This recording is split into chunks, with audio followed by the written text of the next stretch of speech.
Are there any updates on the production start of this graphene FFG? Yes, the prototypes we're creating are handmade devices. Will logically lead humanity to the ability to convert surrounding energy into electric current. When this technology is fully developed, thoroughly understood, and supported politically, humanity will see these devices in every home.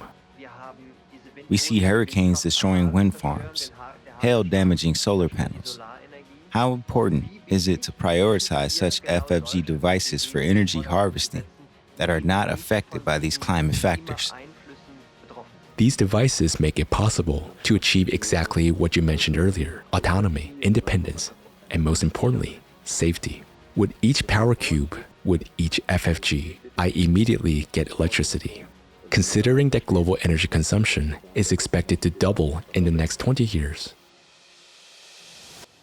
Greetings, dear Holger. Our team is delighted to welcome you once again. I'm also very pleased to contribute to the discussion on this topic today. Yes, Holger, this isn't the first interview we've recorded together.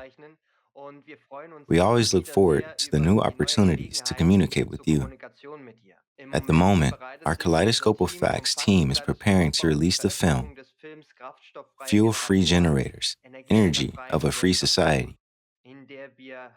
in which we aim to emphasize how crucial it is for humanity to transition to fuel-free energy in the near future. Considering the growing number of climate disasters, this will become a vital solution for our society. In this regard, I would like to ask you a few questions. I would be happy to answer them, as this is precisely the topic we're addressing. We have seen what happened again in Spain a week ago, in Valencia. Tens of thousands of people were left without electricity. Without energy, nothing in our society functions. And in the coming years and decades, this problem will only worsen. This means the global demand for energy is growing rapidly, and we can make a small contribution to addressing it. Holger, how did the global energy lobby react to your desire to provide people with an inexhaustible source of clean energy? I think at first, we were met with skepticism and even a bit of disdain. We chose a very provocative name, neutrino energy, which led people to say they want to capture neutrinos. This actually worked in our favor because such reactions, even when tinged with irony or disregard, brought attention to our topic. Then we conducted various demonstrations where our professors showcased different applications of the technology. This led people to speculate it must be a battery. The challenge is that electricity itself is invisible. Only its effects can be observed. Our technology operates within the microcosm, or quantum realm, which is beyond the direct perception of the human eye. For example, when a wind turbine spins and generates energy, it's relatively easy to understand. In our case, we work in the microcosm, and people can observe the effects. I've personally witnessed this during lab demonstrations and presentations. People would search under the tables for hidden cables, unable to comprehend how it worked. At a certain point, we transitioned from simply presenting and demonstrating to thoroughly explaining how our technology operates. This was a crucial step because the term neutrino continued to spark questions. People assumed we were trying to catch neutrinos. But neutrinos pass through everything, and that's precisely the strength of our technology. Since neutrinos pass through matter, we can operate in 3 dimensions. This means we can work in complete darkness, across multiple layers, and even underground, as neutrinos truly penetrate everything. I would like to quickly explain in just a few words what we do. We don't actually produce energy, but we convert it. We convert kinetic energy. I've mentioned the examples with the wind turbine. So let me return to it since this is a simple and illustrative example. A wind turbine rotates, and through this motion, kinetic energy is converted within the rotor coils, causing the movement of electrons. In our case, the movement also occurs. However, the challenge is that it cannot be seen with the naked eye. It's only visible under an electron microscope. Essentially, we have millions of tiny wind turbines, so to speak. We have something in motion. In our case, it's graphene, a two-dimensional derivative of carbon that oscillates in a wave-like manner, creating convex and concave areas, or microvibrations. Without these microvibrations, our technology wouldn't work. If we ask, why does this movement occur? The answer lies in the fact that many factors stimulate these oscillations. These factors include temperature differences, radiation, and neutrinos themselves, which give our technology its name. In other words, there is motion, and if something moves, energy must be present, because without energy, nothing moves. From the perspective of the second law of thermodynamics, and I want to emphasize this for all viewers, we operate in accordance with the laws of physics. Our technology is not a perpetual motion machine that generates more energy than it consumes. For something to appear at the output, there must always be an input from an external source. Something comes in, namely, a constant flow of energy enters from various forms of radiation and thermal energy, and the output is a flow of electrons, a steady current. This is due to the fact that this carbon derivative, graphene, has completely different fluctuations than silicon. It is important to note that at the same temperature, according to the second law of thermodynamics, heat alone cannot perform work. This holds true if we assume that materials oscillate identically at the same temperature. However, we have a material that oscillates differently, even at the same temperature. Graphene and silicon behave entirely differently at the identical temperatures. This means that there is a gap between them, a difference. And between these two layers of silicon, what we call a graphene sandwich, our graphene moves up and down. There are excellent animations and electron microscope images on this topic where you can actually see it. Due to the convex and concave areas, impulses are created on the upper and lower layers, causing electrons to scatter. This phenomenon is what physicists refer to as skew scattering.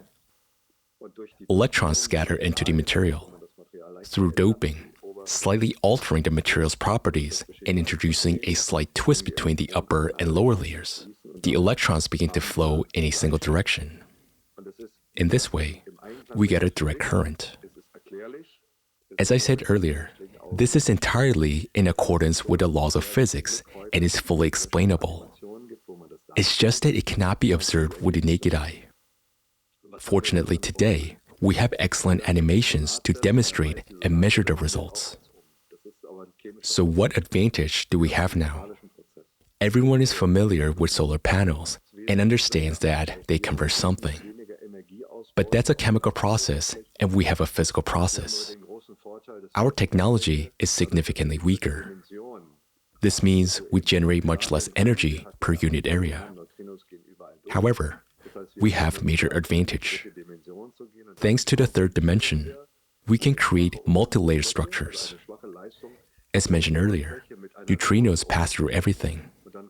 This gives us the ability to work in the third dimension, compensating for the low output per unit area by increasing the overall surface area. We can think of this as a mathematical equation. Despite having less energy per square centimeter, there is much more energy per cubic centimeter. To explain it in simple terms, imagine a very thin, folded solar panel that interacts with invisible light. It is a foundation of our technology. The technical term for these layers is semiconductor wafers, where graphene is integrated into silicon plates, forming a graphene sandwich. This is the core of our technology. When we talk about the Powercube, it is essentially a device that utilizes exactly the phenomenon I just described. Inside a Powercube, for which excellent animations have already been created, there are a large number of these wafers. This provides us with a substantial physical surface area, enabling to generate a sufficient amount of energy despite its low yield per unit area. Our 5 kilowatt Powercube is the first product we're launching on the market. You could say it's a kind of Big Mac for Neutrino, the first product to be introduced to the market. I think today we'll also talk a bit about this device. However, it was also important for me to summarize the technical aspects so that the listeners could gain a clear understanding of what we're working on. Yes, thank you. You've somewhat anticipated the next question. Great. That was about the operating principle of this graphene-based FFG, the Neutrinovoltaic Powercube. Are there any updates on the production start of this graphene FFG? Yes, it should be noted that when people envision constructing the entire device in a factory, that is indeed a misconception. Nowadays, electronic devices are assembled from purchasing components. This means that various components needed for such a device are already available in the market designed for these types of products. The only thing that is not currently sufficiently available in large quantities are the so-called graphene wafers. Producing this type of free-floating graphene between silicon is somewhat of a bottleneck. This is simply because manufacturing such wafers requires significant expenses, as they must be produced in a vacuum at a pressure of 10 to the minus 8th power. This requires clean environment. The process is highly sensitive, and the material used must be of a high purity. If graphene and lithium were to interlock, the graphene would be unable to oscillate freely between the lithium, which is essential for its function. This means that while we have mastered this process in the laboratory, many labs can do it as well. However, scaling it up for mass production necessitates machines capable of coding not just at square centimeters per second, but eventually at square meters per second. This is essentially what we're currently searching for, and we have found potential solutions in Southeast Asia. This means there are companies that cannot manufacture the Powercube themselves, but can produce these wafers for us, as they are the foundation of the technology. To give an idea of the scale, we need approximately 1,500 square meters of wafer surface for a 5 kilowatt Powercube to provide sufficient power. It is crucial to first ensure high quality and then to scale up production adequately. We're currently negotiating with suppliers because pricing is a significant factor. Producing these wafers in a lab setting is both labor-intensive and costly. The Powercube is intended to be affordable in the market, and it is mass production and accumulated knowledge that will help achieve this. One can draw parallels with nearly any other technology. Initial prototypes and early experimental models are incredibly expensive due to manual fabrication. As understanding of these processes improve, costs will decrease significantly. I believe that by end of 2026, or perhaps in 2027, we will be able to enter true mass production. For me, mass production does not just mean a few hundred units, but rather tens of thousands or even hundreds of thousands of these cubes. And it doesn't mean we'll produce them ourselves. We couldn't do that at all. Instead, we'll work with industry producers who manufacture the components, which will then be assembled into the final cubes. As far as we know, there was a plan to start the production of FFGs in Korea by the end of this year. But I think that target has not been met. Or have you already begun the production of these prototypes in Korea? Yes, the prototypes we're creating are handmade devices. These devices are not yet as refined as the ones we see today. In other words, they still require further development. To illustrate, consider a fridge. On one side, there is a technology that enables it to cool, while on the other side, There is the aesthetically pleasing design that housewives are familiar with, whether it's chrome or white with all the features inside. We need to approach our power cubes in a similar way. The technology exists and functions well. It has been produced in a laboratory, albeit with significant effort.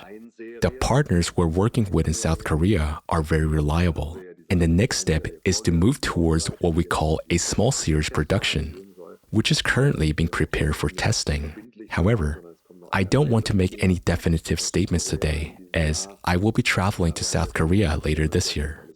During this trip, I'll assess everything on site and determine when we'll use the testing devices. We called it a field test, during which such devices will operate in home environments for 3 to 6 months. But at the same time, the development will definitely continue. Yes, that would be the next question, Holger. Any updates on the field test? I think you've already addressed that. So, when you return from South Korea, you'll have new information on when the field test in Austria will finally begin. Yes, that's absolutely correct. We're still facing challenges due to conflict in Ukraine. Over the past 2 years, many plans have been disrupted because we work as a part of an international team. Our collaborators include physicists and engineers from Russia, India, China, the United States, and other countries. Unfortunately, the political situation has severely impacted our scientific partnerships. It suddenly became impossible to work with highly skilled scientists and universities with whom we had previously collaborated. As a result, companies operating on a global scale have found themselves under significant strain. I can already anticipate the questions likely to arise in today's discussion, and I would like to address them. These types of obstacles in research and development undeniably affect companies and delay their time to market. On the other hand, I always remind my team, whenever this device reaches the market, we will know exactly how to produce it. We have completed the designs, prototypes, and samples.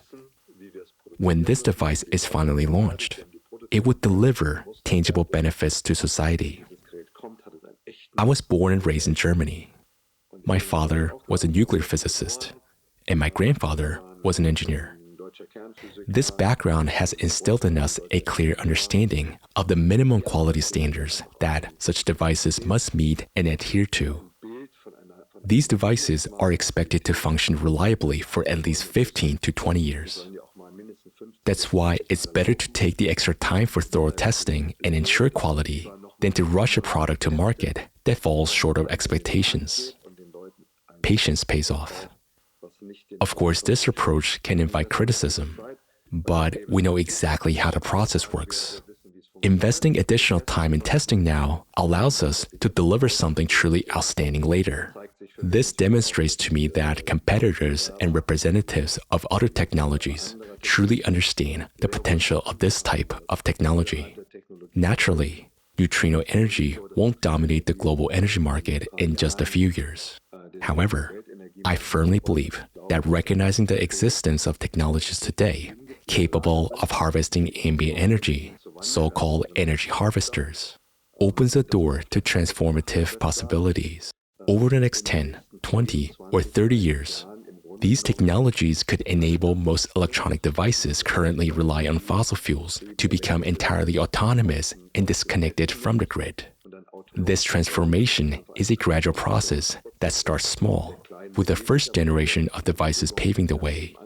I believe that in 15 or 20 years, when this technology is fully developed, thoroughly understood, and supported politically, humanity will see these devices in every home, because it simply makes sense. This approach makes logical sense. Energy should be provided exactly where it is needed, rather than being produced centrally, transported, and converted, often with alternating current and significant losses.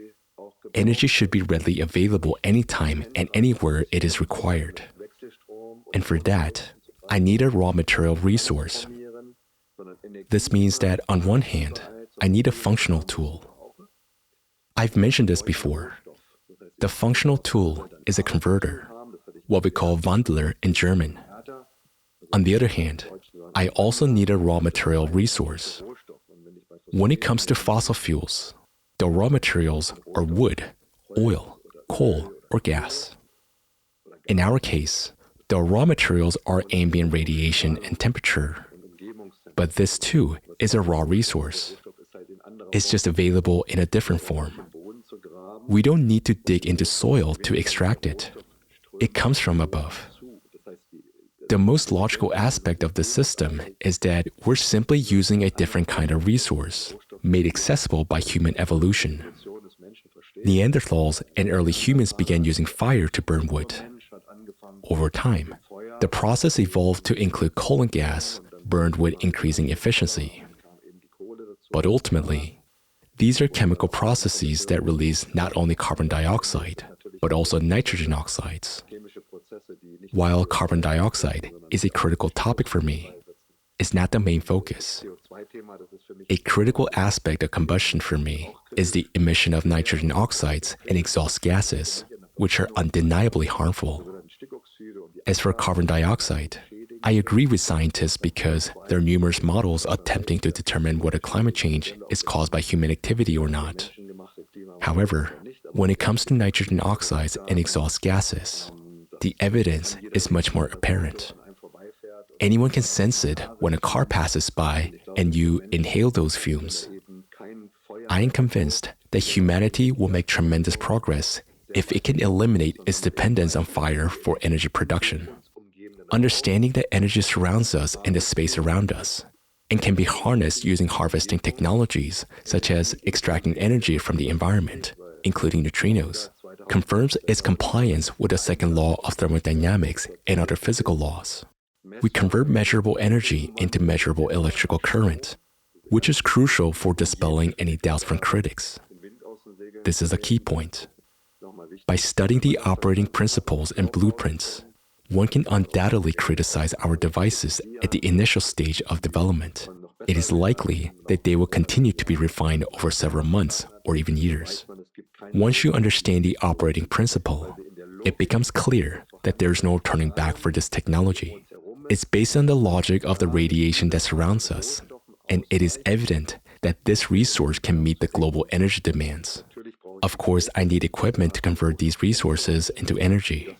In the future, the industry will take this on at a larger scale.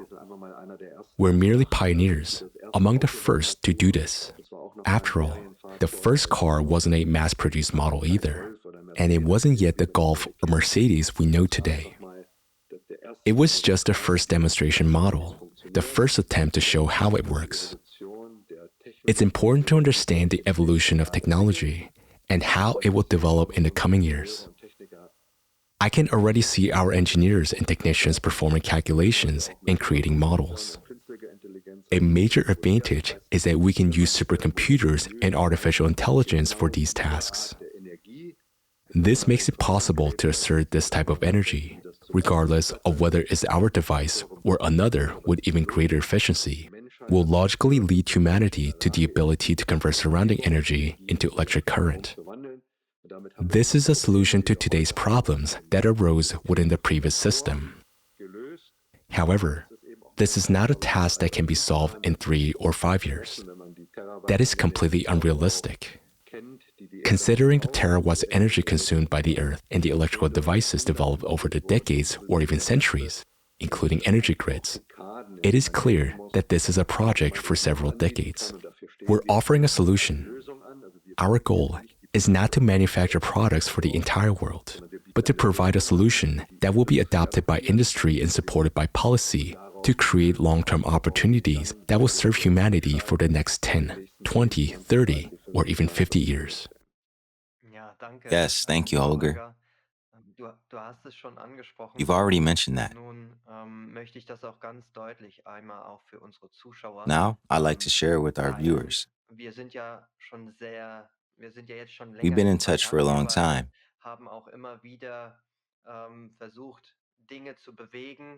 We both have constantly tried to change something, but have inevitably faced certain limitations.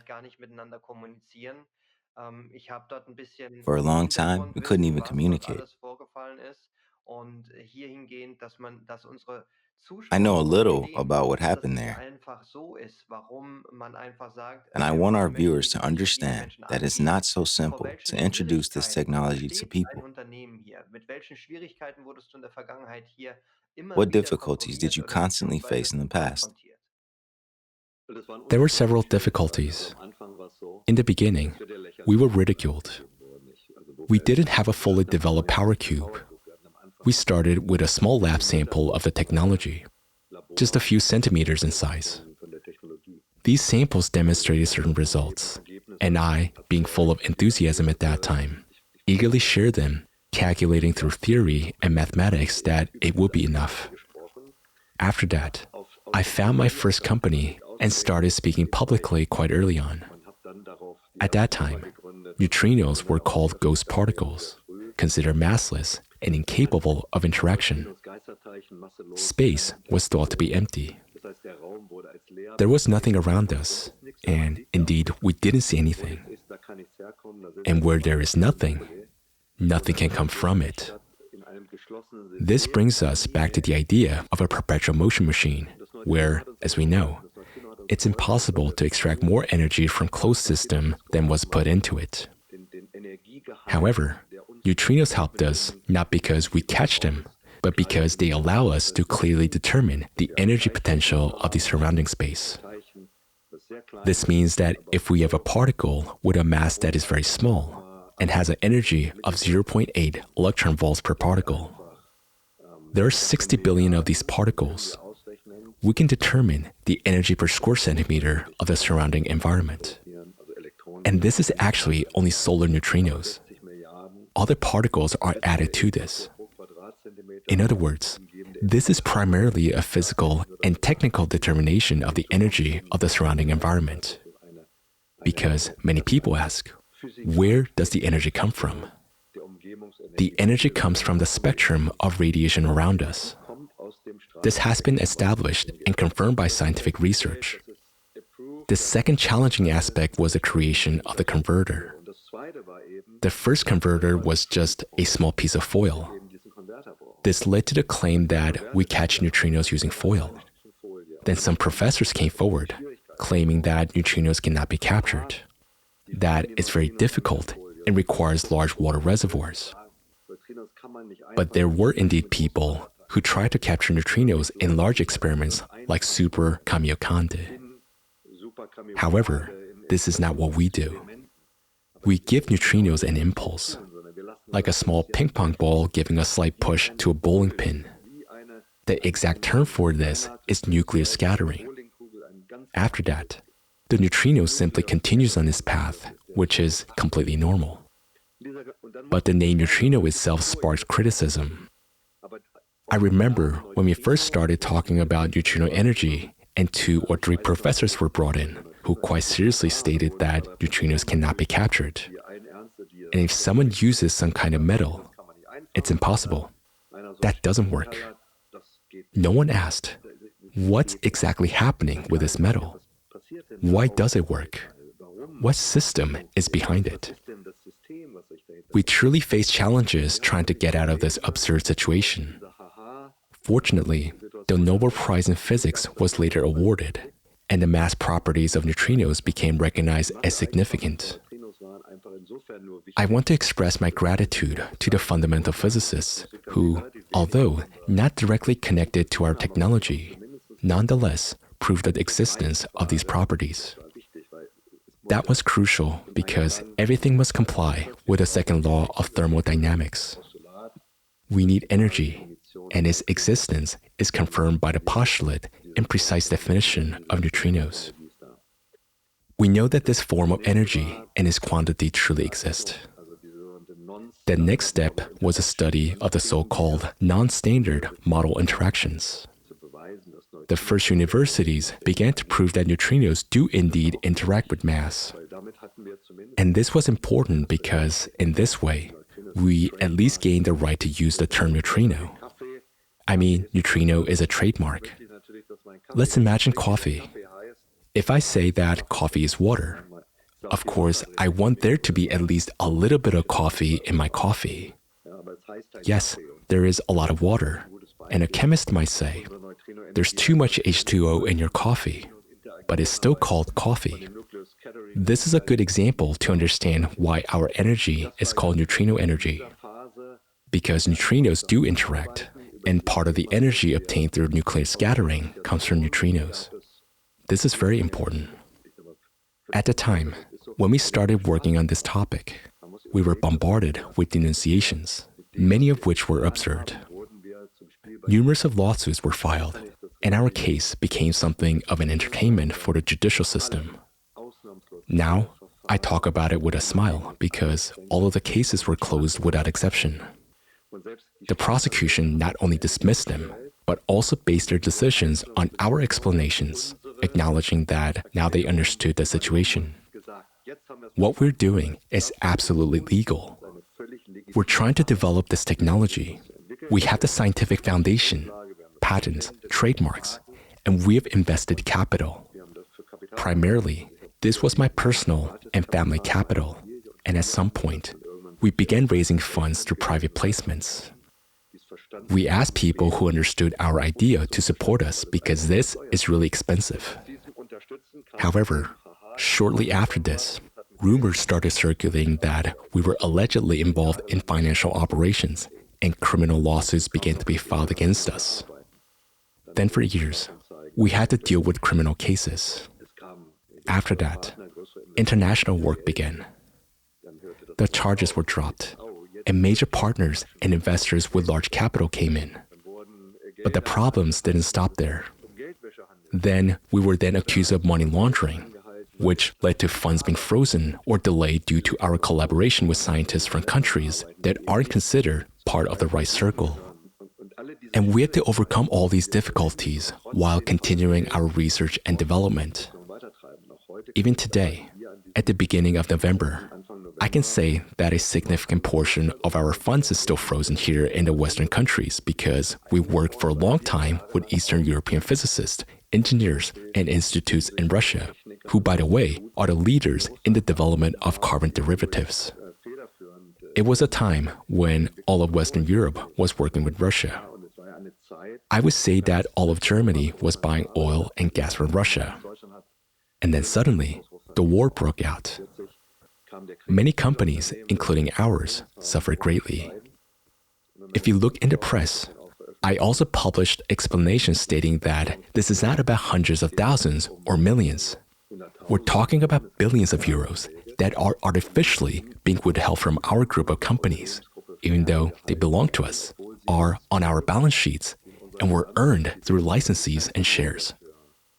Despite this, we continue to work and move forward under difficult conditions, and we will continue. But today, we're at a stage where it is no longer possible to stop this. The public has understood how this technology works. Even if, let's say, they attempt to eliminate or destroy us as a company, this knowledge already belongs to the world. This achievement we have gifted to the world. With this knowledge, the world can implement this technology. Whether we build Powercube or someone else will do it in the future, because the blueprints are available and there is a clear understanding of the process. We have, of course, published patents. The advantage of patents, as many think, is in its protection. But the downside of patent is that people can copy it.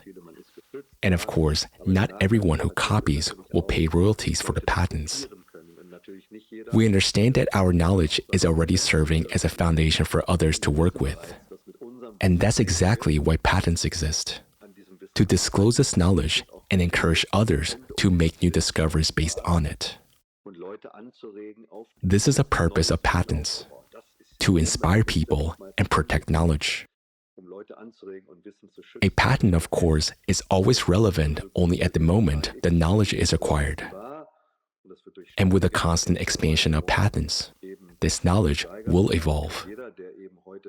Thus, anyone who is interested today can thoroughly study the patent descriptions.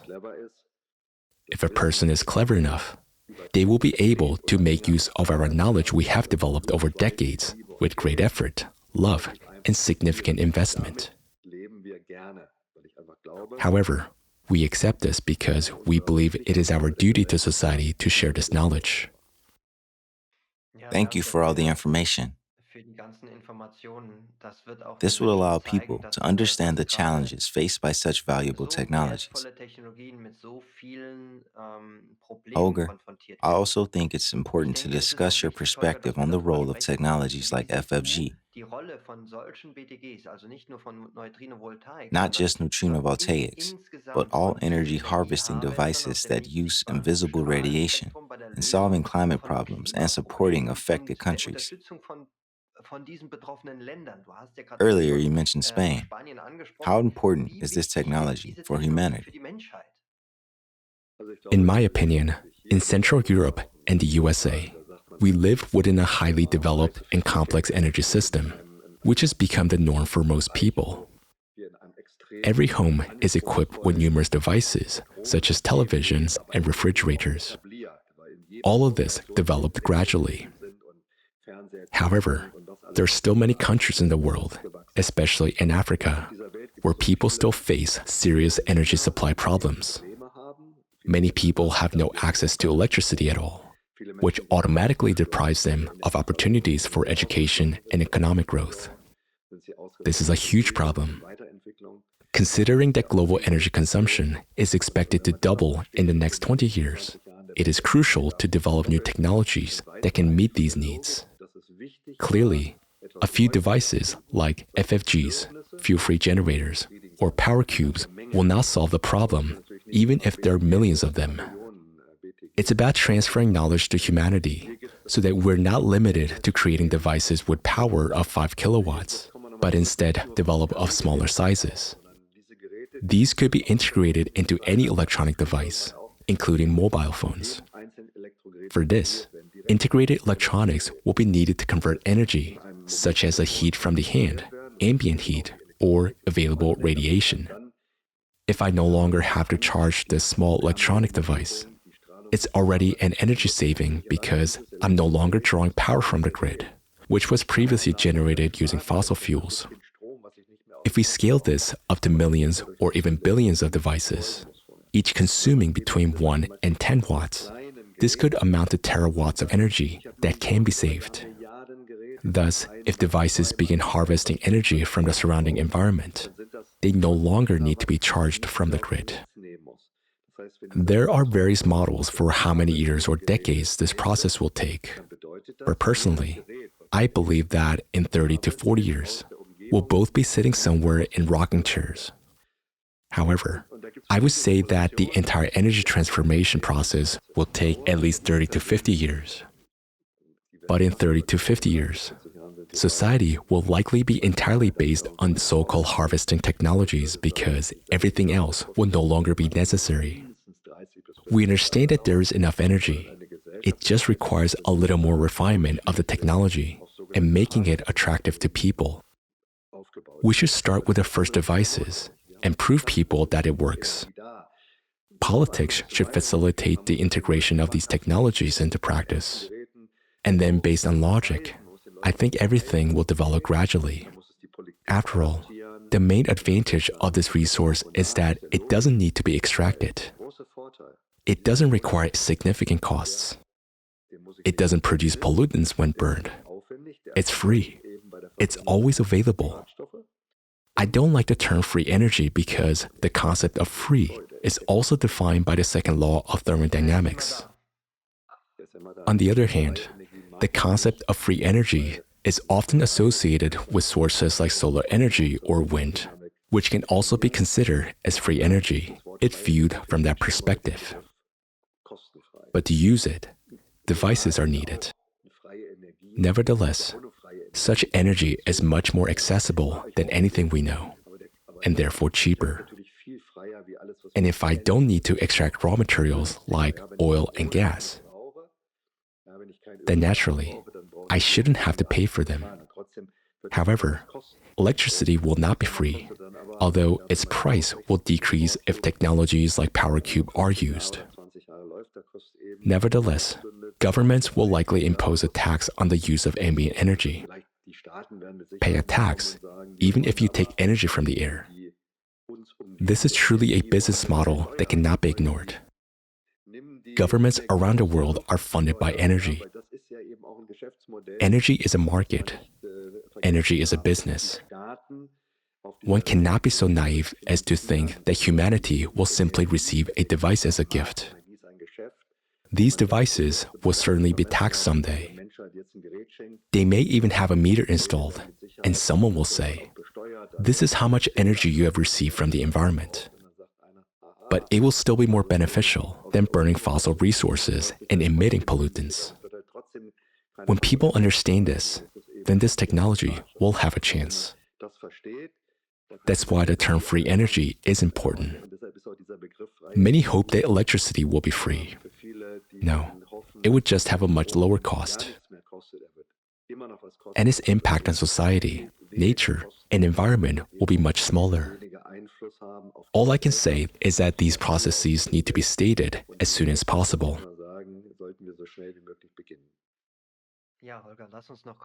Yes, Holger. Let's move on to the last question. We were just talking about climate issues. I want to ask you this question again, so that our viewers truly realize how important this is in the context of the current climate problems that we see around the world. There are hurricanes, tornadoes, typhoons, earthquakes, hail. We see hurricanes destroying wind farms, hail damaging solar panels. How important is it to prioritize such FFG devices for energy harvesting that are not affected by these climate factors? Absolutely right. Without electricity, nothing works in our society. Let's put it this way. If the refrigerator doesn't work for 2 days, everything inside of it will be thrown away. That's the reality. Nowadays, in our society, all communications relies on energy. Nothing functions without it. These devices make it possible to achieve exactly what you mentioned earlier: autonomy, independence, and most importantly, safety. If we calculate the capacity of these devices might not be sufficient, then I would say 5 kilowatt and 100,000 power cubes is not much. But if you take 5 kilowatt and multiply it by 200,000 power cubes, just a straightforward mathematical calculation, that gives you 1,000 megawatts. 1,000 megawatts is an output of an average nuclear reactor. On average, a nuclear reactor generates around 1,000 megawatts. However, a nuclear reactor first needs to be built. That's no simple task. It requires planning, construction, and at least 10 years to complete. Then it will likely cost $20 billion. On top of that, additional cables and power lines would need to be laid to deliver the electricity to consumers. Then I will need to step down the voltage of the current, these 360,000 volts of alternating current that I transport, to make it suitable for consumption. And here, I face exactly the risks that you mentioned. It could be not only a nuclear power plant, but also a coal, gas, or any other type. Such power plants and transmission lines can be damaged due to environmental impacts or as a result of wars, as we're currently seeing in Ukraine. In other words, all critical infrastructure becomes vulnerable to attacks. Objects like transformers and power plants get damaged, causing power outages for people. However, if we create a network of many small energy sources, as we have already calculated, even if one or another source fails, the system itself remains stable. The electricity that I don't use can theoretically be fed back into the grid, and if there is a grid, it would be foolish not to do that. But overall, such a system provides much greater stability. This means that if we look at decentralized, autonomous energy supply from a mathematical perspective, we can see that this approach can fully compensate for the many shortcomings of the current system. However, this takes time. It's not just a matter of saying that everything will be ready in 2 years. It's probably worth starting with the countries where there is no electricity supply at all. Instead of upgrading old centralized power supply systems, preference should be given to decentralized, autonomous energy suppliers. This is the easiest way to do, especially in areas where an upgrade is needed. With each power cube, with each FFG, I immediately get electricity. If I have 100 or 1,000 households, I simply install 100 or 1,000 devices, and people immediately start receiving electricity. If my power plant breaks down, I first need to build a new plant and lay new lines to deliver electricity to people. It's truly much simpler in terms of dynamics, flexibility, and opportunities, especially in countries where the population lives far apart. A good example is Africa. Most African countries didn't have a traditional telephone network. Laying cables for thousands of kilometers through jungles simply didn't make sense. However, today, these people use mobile phones because evolutionarily, they kind of skipped that step. They didn't lay cables and went straight to mobile communication. People, no matter where they are in Africa, I've seen it myself, suddenly started using mobile telephones. The same thing is happening with electricity now. So even if I don't have an extensive system, cables, and power plants, I can still provide people with a sufficient amount of energy in a very short time using devices of this type. Thank you, Holger, for your time and responses. We are glad to have such a wonderful partner with whom we can always communicate and who constantly shares new information with us. Thank you very much. It's a great pleasure for me. It's very important that I can reach the majority of people through you. This is clearly evident from the number of views. But the main thing, in my opinion, is that humanity begins to understand. Through understanding the technology, I can directly reach out to my industrial partners and engage them so they understand the idea. Over time, the need will create demand, which will lead to the creation of the device.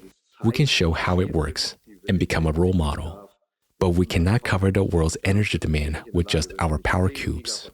We don't have the resources to build 10 gigafactories, so we need to attract powerful industrial partners, as well as politicians who can promote this mindset in the countries and build future models based on it.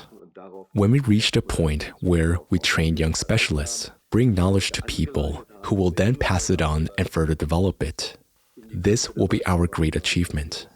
Then I will be able to say that I fulfilled my task, that nearly 17 years of work, effort, labor, love, investment have been justified. Together with you, our partners who help spread this knowledge, the process has already begun and is gaining momentum in other countries. I think it would take another 3 to 5 years before this technology is widely adopted. But its implementation will begin soon. And for this, I want to thank our amazing partners, scientists, like-minded individuals, and those who have stayed in the background, but have been helping us all this time. Everyone has made a valuable contribution. Once again, I express my deep gratitude for this opportunity. Thank you, Holger. You're welcome.